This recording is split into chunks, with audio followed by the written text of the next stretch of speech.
Hello everyone, स्वागत है आपका गोल्डन इमेज कोचिंग क्लासेस में, जिसमें आपको पता है जैसा कि हम fundamental of physical geography class 11 की एक सीरीज चल रही है, जिसका चैप्टर 2, जिसमें हमने आपको ओवरव्यू दे दिया था। एंड अब हम उस चैप्टर की ओर फर्स्ट लेक्चर देते हैं और आपको कुछ थ्योरीज़ के बारे में बताते हैं।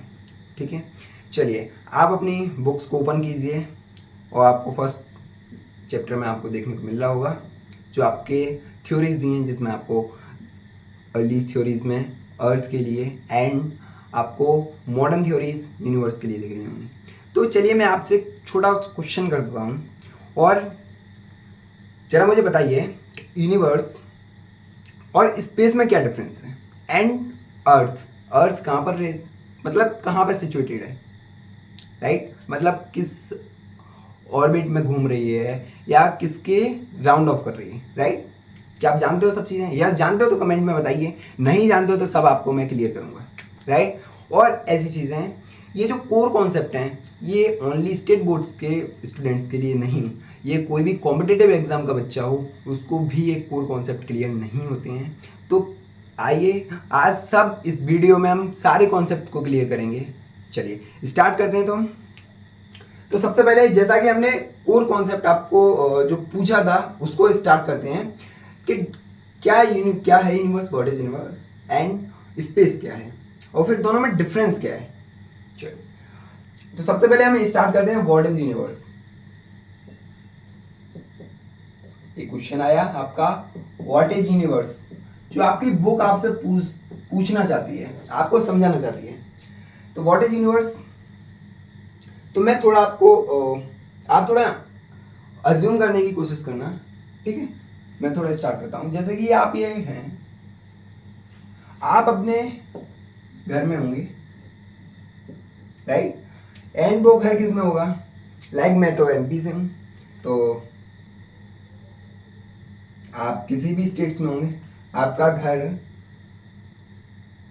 किसी भी स्टेट में होगा। चलिए फिर कोई स्टेट किस में होगा? मैं इंडिया का हूँ, अब वो इंडिया का हो सकती है, राइट? अब ये इंडिया हो गई। अब ये इंडिया किस में है? यानी इंडिया एक कंट्रीज है। कंट्रीज किस में है प्लेस होती है? कॉन्टिनेंट्स में। कॉन्टिनेंट्स आपको अफ्रीकन हो सकता है, आपको कुछ भी हो सकता है, एशिया लाइक, ओके?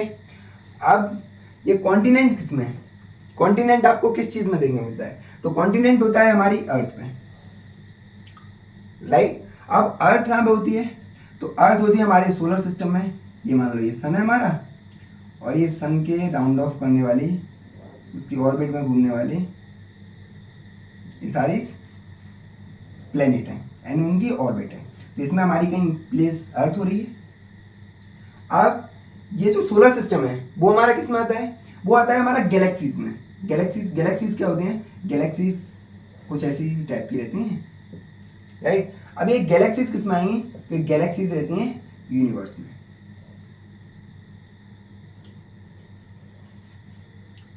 थोड़ा सा कॉन्सेप्ट समझिएगा, ये हमारी गैलेक्सीज एंड इसमें ये हमारी यूनिवर्स, सॉरी यूनिवर्स में गैलेक्सीज, ये गैलेक्सीज हो गई। अब ये गैलेक्सीज हैं, ये आप समझ चुके होंगे, और ये यूनिवर्स है हमारा।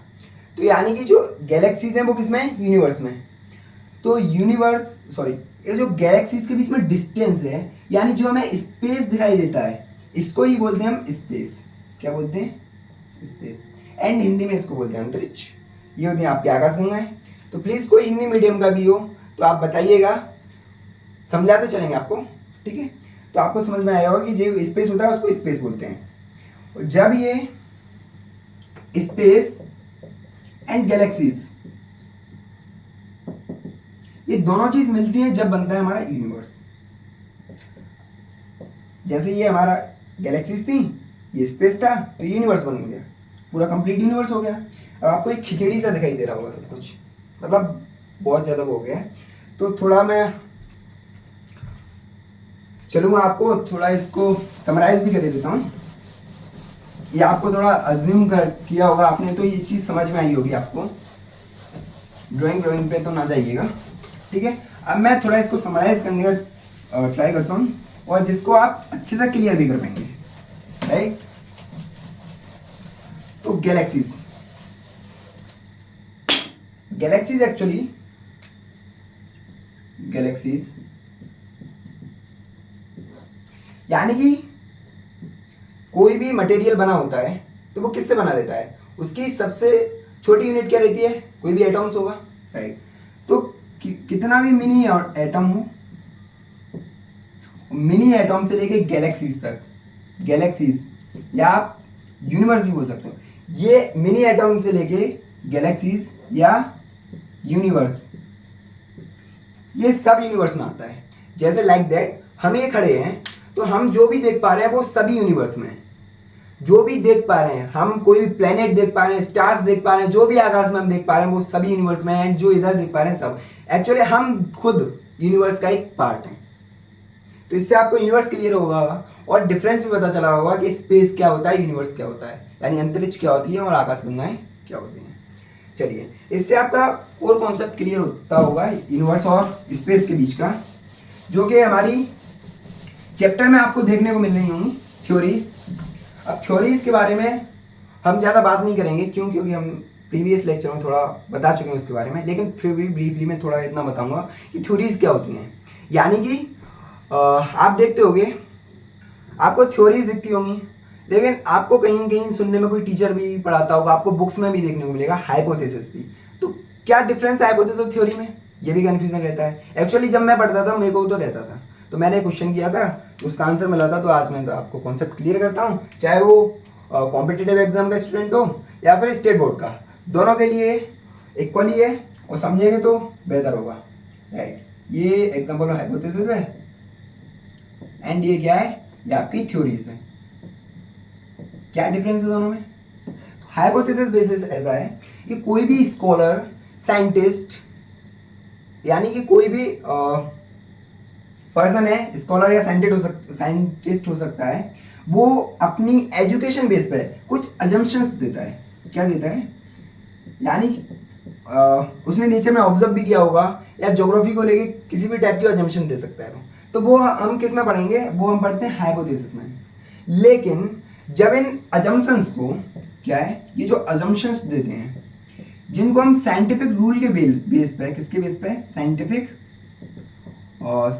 रूल के बेसिस पे उनके लिए हम एविडेंस लाते हैं और एविडेंस लाके उनको हम प्रूव कर देते हैं कि नहीं एक्चुअली ये ऐसा होता है। कैसे? साइंटिफिक रूल के बेस पे करेंगे हम, एविडेंस लाके उस चीज़ को प्रूव कर देंगे, तो वो एक थ्योरीज बन जाएगी और जिसको होल वर्ल्ड में सभी लोग एक्सेप्ट करेंगे। अब उम्मीद है आप हाइपोथेसिस थ्योरी समझ गए होंगे। चलिए अब अपने चैप्टर्स की ओर आते हैं, जिसमें हम देखते हैं आपको चैप्टर्स में दो चीज़ देखने को मिल रही होंगी। एक है अर्ली थ्योरीज और दूसरा है आपको modern theories. Early theories, early theories, अब थ्योरीज से आप समझ गए होंगे कि जितने भी साइंटिस्ट या स्कॉलर थे उनने अपनी अजम्पशंस दिए थे, जिनको उन्होंने प्रूव भी किया था। किसके लिए? किसी ने अर्थ के लिए दिया था और किसी ने यूनिवर्स के लिए दिया था।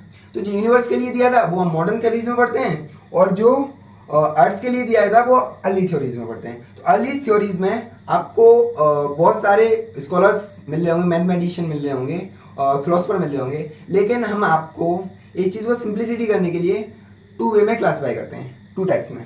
वो क्या है? फर्स्ट रहती है नेबुलर हाइपोथेसिस। क्या है? Nebular hypothesis.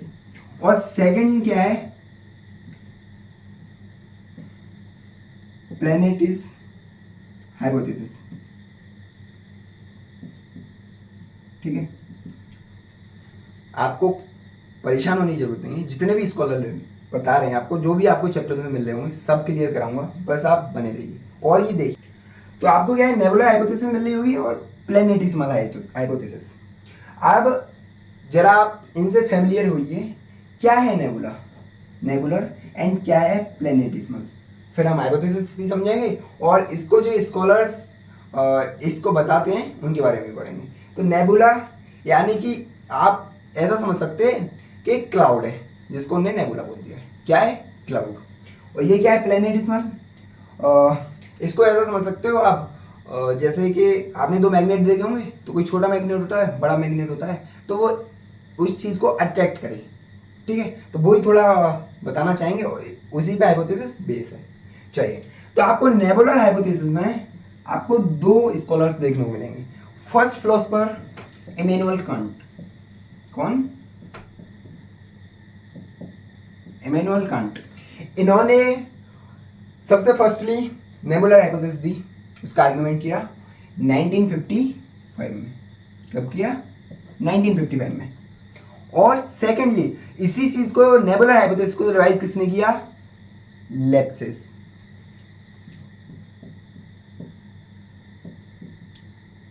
Sorry, Laplace. Sorry बच्चों, लैपलेस, ठीक है। लैपलेस ने किया और इन्होंने किया 1796 में। अब रिवाइज किया तो बाद में ही किया होगा, है ना, इतना तो समझ रहे हो। अब क्या इन्होंने अजम्पशंस दिए अपने इमैनुअल कांट ने, एंड फिर लैपलेस ने क्या इनको रिवाइज किया और क्या जो कमियां थी उनको जो सुधारा। तो इस चीज़ को हम स्टार्ट करते हैं और फिर हम इसके बारे में भी करेंगे, राइट। चलिए, तो हम स्टार्ट करते हैं थोड़ा। चलिए, तो हम फर्स्ट ऑफ ऑल देखते हैं इमैनुअल कांट को, क्या अजम्पशंस थी उनमें। तो मैं थोड़ा आपको ये बताना चाहूँगा कि पहले आप समझिए उस चीज़ को जो मैं समझाना चाह रहा हूँ, फिर जो भी अजम्पशंस हैं वो आपको मैं लिख के भी दूंगा, तो आप उनको शॉर्ट नोट्स के रूप में ले सकते हो, ठीक है, चाहे वो स्टेट बोर्ड के लिए हो चाहे कॉम्पिटिशन के लिए। ओके, तो कॉन्सेप्ट समझिए। सबसे पहले इमैनुअल कांट बोलते हैं यूनिवर्स में उनको क्या मिला? सबसे पहले मिला परमोडियल मैटर। क्या मिला? परमोडियल मैटर था, जो कि कोल्ड था और स्टैटिक फॉर्म में था, यानी कि उसकी कोई भी मूवमेंट नहीं थी और वो कोल्ड फॉर्म में था। चलिए, अब क्या है परमोडियल मैटर? थोड़ा ऐसा समझिए, अब थोड़ा मैं समझा देता हूँ, उसके बाद आपको बताऊंगा, ठीक है। तो ये परमोडियल मैटर ऐसा यूनिवर्स में उनको मिला। ओके, अब क्या बोलते हैं कि थोड़े टाइम बाद, ये फर्स्ट स्टेज, सेकंड स्टेज में क्या है, इनमें एक्रेशन हुआ, जिसे हम हिंदी में संशोधन बोलते हैं, यानी कि उनका अट्रैक्शन हुआ। जिनका इनका कुछ भी, किसी का मास है तो उसका ग्रेविटेशनल फोर्स भी होगा, अट्रैक्ट करने की पावर होगी, ठीक है। तो इनका जो भी मास हुआ होगा उनने धीरे धीरे अट्रैक्ट किया, तो उसको बोलते हैं एक्रेशन। एक्रेशन, ठीक है, जिसमें क्या है, इस एक्रेशन से आप बस इतना समझिए कि एक तरह का ग्रेविटेशनल फोर्स है, यानी कि एक दूसरे को अट्रैक्ट कर रहा है दूसरे को, ठीक है। तो सेकंड फेज में क्या होता है, एक्रेशन के थ्रू ये सब थोड़े थोड़े पास आते हैं, ठीक है। अब जब ये पास आते हैं तो अकॉर्डिंग टू इमैनुअल कांट इनमें हीट बढ़ती जाती है। क्या होती है? हीट इंक्रीज होती है।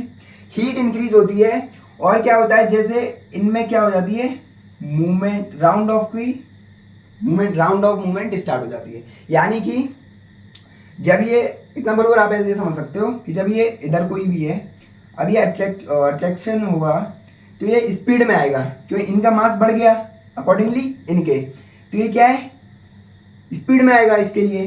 तो ये कहीं ना कहीं इस चीज़ को फोर्स करेगा, किस चीज़ के लिए, राउंड ऑफ करने के लिए। ऐसे कोई चीज़ आ रही है तो इधर से कोई आएगी तो उसके लिए स्पीड बढ़ाएगी, या अकॉर्डिंगली इमैनुअल कांट। तो ये क्या है, इनमें मूवमेंट भी स्टार्ट हो गई।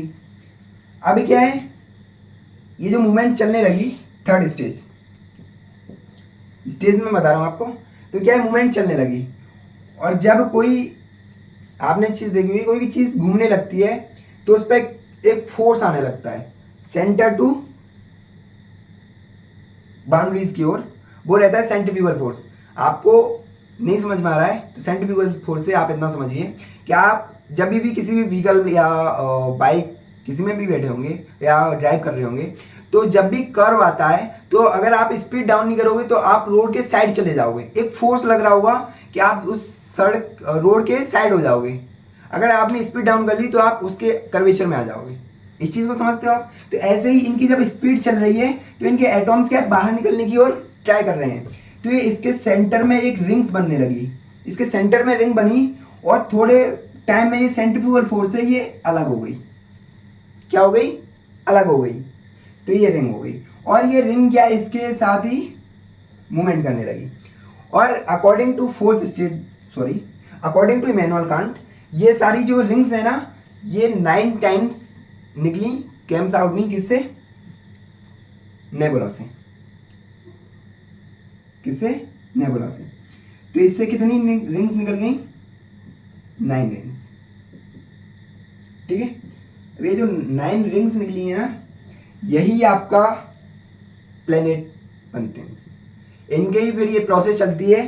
फिर जब ये स्पेस में जाते हैं तो ये कोल्ड हो जाते हैं और थोड़ा संकुचित होने लगते हैं। तो ये जो 9 रिंग्स हैं, जब ये कोल्ड इन्वायरमेंट में जाती हैं, यानी स्पेस कोल्ड रहता है, तो उसमें कॉन्ट्रैक्शन होने लगता है, यानी कि वो एज ए संकुचित होने लगती है, यानी अंदर की ओर आने लगती हैं, ऐसे जकड़ने लगती हैं। जैसे आपको ठंडी लगती है तो आप ऐसे करने लगते हो ना, ऐसे ही वो चीज़ें आने लगती हैं। तो उसके थ्रू क्या है? प्लेनेट बने हैं, राइट। इससे आपको नेबुला हाइपोथेसिस, इमैनुअल कांट समझ में आ गया होगा। इसमें सॉरी मेरे से गलती हो गई थी, क्या ये 1755 था जो मैंने बोला था, लेकिन वो 1955 लिख गया था, इसको आप सुधार लीजिएगा। और चलिए अब हम दूसरी ओर चलते हैं, इमैनुअल कांट की तरफ।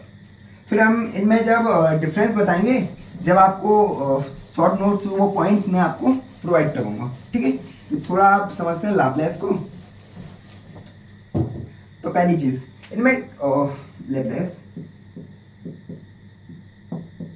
लैपलेस को आप ऐसे समझ सकते हैं। लैपलेस बोलते हैं कि हमें यूनिवर्स में क्या है, पहले से ही, यानी कि हमको वो चीज़ मिली है, क्या मिली है?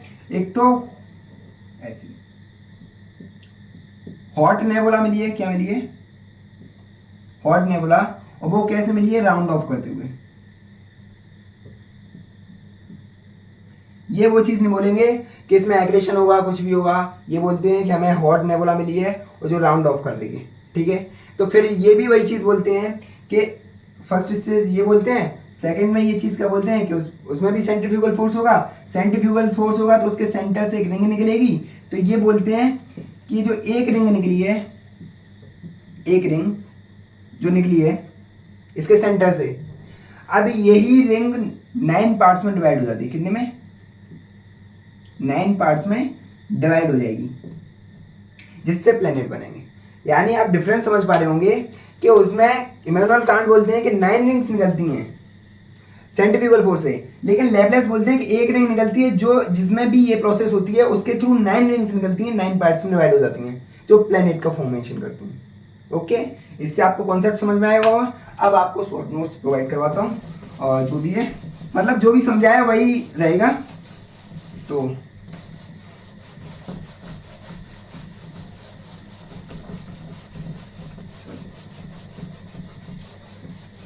चलिए, तो अब क्या है, हम आपको जो भी पढ़ाया है वो देखें। तो अब हम लिखते हैं उसको। तो ये हमारे इमैनुअल कांट साहब, और दूसरे हैं ये लैपलेस। क्या है? लैपलेस। क्या डिफरेंस हो गया वो भी आप कर सकते हो, और जो हमने समझा है उसको भी आप लिख सकते हो। तो पहली चीज़ हम क्या बोलेंगे, सॉरी, अकॉर्डिंग टू कांट उन्होंने क्या बोला था कि हमें यूनिवर्स में क्या मिला है? परमुलेशन मैटर मिला है, ठीक है। सेकेंडली हमें क्या मिला है? वो बोलते हैं कि इसमें क्या है, एग्रेशन होता है, यानी ग्रेविटेशनल फोर्स आता है। आपने जो अभी मैंने बताया था सेकंड स्टेज में, ग्रेविटेशनल फोर्स आएगा यानी एग्रेशन, जिसके थ्रू फिर वो राउंड ऑफ भी करने लगेगी। और फिर थर्ड क्या है, जिससे आपने देखा होगा इसमें क्या, एग्रेशन से हीट भी इंक्रीज होगी, एंड क्या है, राउंड ऑफ करने लगेगी, ठीक है। ये आप समझ गए होंगे। एंड थर्ड में क्या होता है, नेबुला के सेंटर से, सेंटर ऑफ नेबुला का फॉर्मेशन ऑफ नेबुला, ठीक है। एंड फोर्थ पॉइंट्स आप ये देखते हैं, according to can't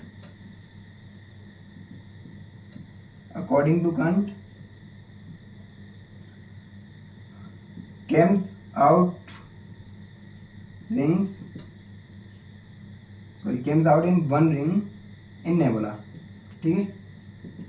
sorry, 9 rings of nebula, ठीक है। ये चीज़ पढ़ी आपने। जैसे हमने बोला पहले परमुलेशन मैटर था, फिर एग्रेशन हुआ, और जिसमें फिर ग्रेविटेशनल फोर्स के थ्रू उनमें राउंड ऑफ हुआ, हीट बढ़ी, राउंड ऑफ हुआ, फॉर्मेशन हुआ नेबुला का। फिर क्या हुआ, उससे नेबुला में सेंट्रीफ्यूगल फोर्स से क्या हुआ, 9 रिंग्स निकली। ये पढ़ा। सेकंड हम लाप्लास में क्या देखते हैं, तो लाप्लास बोलते हैं कि हमारे पास पहले से क्या थी, राउंड ऑफ करती हुई नेबुला थी, राउंड ऑफ एंड क्या थी, राउंड ऑफ और हॉट टेम्परेचर, हॉट नेबुला थी। फर्स्ट ये पढ़ा था, ठीक है। और सेकंड क्या पढ़ा था, according to Laplace, according to Laplace क्या होता है, लैप्लास के अकॉर्डिंग क्या होता है, comes out of one ring got to 9 rings, यानी 1 रिंग ही 9 रिंग्स में डिवाइड हो जाती है। ओके, आप स्क्रीनशॉट भी ले सकते हो, लिख सकते हो। चलिए इसके साथ हम चलते हैं। आपकी नेबुला हाइपोथेसिस क्लियर हुई होगी।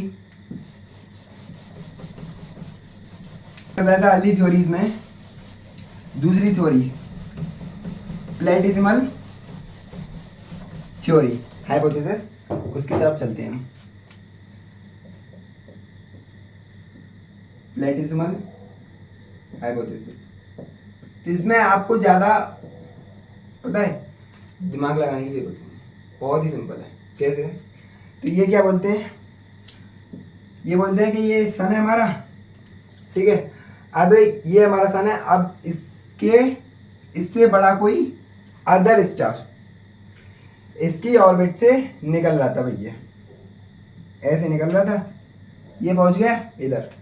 अब जैसा कि हमने पढ़ा है पहली नेबुला हाइपोथेसिस में, ये आप जानते भी हो कि जो मास है, जितना मास ज़्यादा उसका ग्रेविटेशनल भी उतना ज़्यादा, राइट। तो इसका मास बड़ा है, तो इसने क्या है, इसके ग्रेविटेशनल से कुछ 10 पार्टिकल्स ऐसे निकाल दिए, ठीक है। और जब इन 10 पार्टिकल में एक्रेशन होगा तो फिर क्या है, प्लैनेट्स बन जाएंगे, ठीक है। इसको बोलते हैं प्लेटिसिमल हाइपोथेसिस। ये किसने दिया, ये दिया हमारे चैम्बरले एंड क्या नाम है यार इसका, एंड मोल्टन, ठीक है। और ये 1905 में ये हाइपोथेसिस दी, इसका आप कॉन्सेप्ट समझ गए होंगे, ज़्यादा कुछ समझने की जरूरत नहीं है। बस इतना ही कि एक स्टार है, उससे बड़े मास में एक स्टार आया जो उसकी ऑर्बिट से निकल रहा था, तो उसने क्या है, उसके फोर्स के थ्रू ये निकला, ठीक है। अब इसी चीज को सपोर्ट करते हैं, ठीक है। इनका सपोर्ट कौन करते हैं, supported by Jeans and Jeffreys, ये एक प्रोमिनेंट स्कॉलर्स हैं, ठीक है। तो ये जीन्स एंड जेफरे अपनी थ्योरी देते हैं टाइडल थ्योरी। क्या है, टाइडल थ्योरी। अब टाइडल थ्योरी क्या है, तो टाइडल थ्योरी भी एक्चुअली यही बात करती है, लेकिन टाइडल थ्योरी इस चीज़ में थोड़ा सा माइनर सा डिफरेंस करती है। वो चीज़ ये बोलती है कि ये जो डस्ट पार्टिकल निकला है, ये किस में निकला है, ये निकला है आपका सिगार के फॉर्म में। सिगार, आपने साउथ की मूवीज़ में सिगार देखा होगा, क्योंकि ऐसा होता होगा, ठीक है।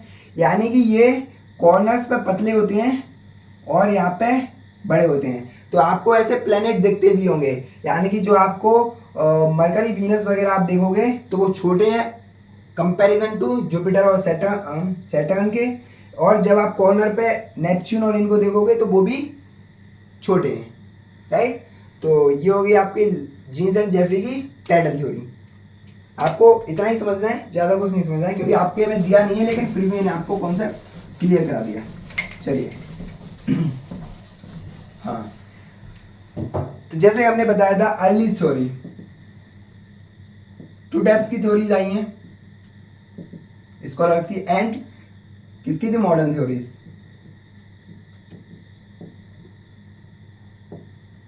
तो ये बात करते हैं यूनिवर्स की, यूनिवर्स के लिए थ्योरी देते हैं, और ये देते हैं अर्थ के लिए। तो आपने अर्थ के लिए जितनी भी थ्योरीज आई थी अर्ली थ्योरीज में, वो आपके इस लेक्चर में कंप्लीट होती हैं। एंड नेक्स्ट लेक्चर में हम मॉडर्न थ्योरीज पढ़ेंगे, जिसमें हम यूनिवर्स के कॉन्सेप्ट को और यूनिवर्स का कैसे एवोल्यूशन हुआ है, ओरिजिन हुआ है, उसके बारे में स्टडी करेंगे। आपको याद हो तो हमारे चैनल का मोटिव क्या है, आपको फील कराना। तो आपने ये चीज़ देखा होगा कि ज्योग्राफी बिना विजुलाइज किए हुए नहीं समझी जा सकती। क्लास 11 की एनसीईआरटी एक्चुअली मेरे को तो ऐसा ही लगता था, जब मैं पढ़ने बैठता था तो मेरे को तो बिल्कुल नहीं समझ में आती थी। लेकिन आपको भी अगर नहीं समझ में आती हो तो बेफिक्र रहिए, हमारे साथ बने रहिए और देखिए हमने किस तरह से आपको कॉन्सेप्ट समझाए हैं। और जब हम यूनिवर्स में आएंगे तो यूनिवर्स में ओनली यूनिवर्स नहीं, आप यूनिवर्स के बारे में जानोगे, उनका कैसे ओरिजिन इवोल्यूशन हुआ, आप galaxies, planet, earth and earth पे कैसे हाइड्रोस्फीयर, एटमॉस्फेयर एंड आपको ओरिजिन ऑफ लाइफ देखने को मिलती है। ठीक है, हम सब स्टडी करेंगे नेक्स्ट लेक्चर में। चलिए, धन्यवाद।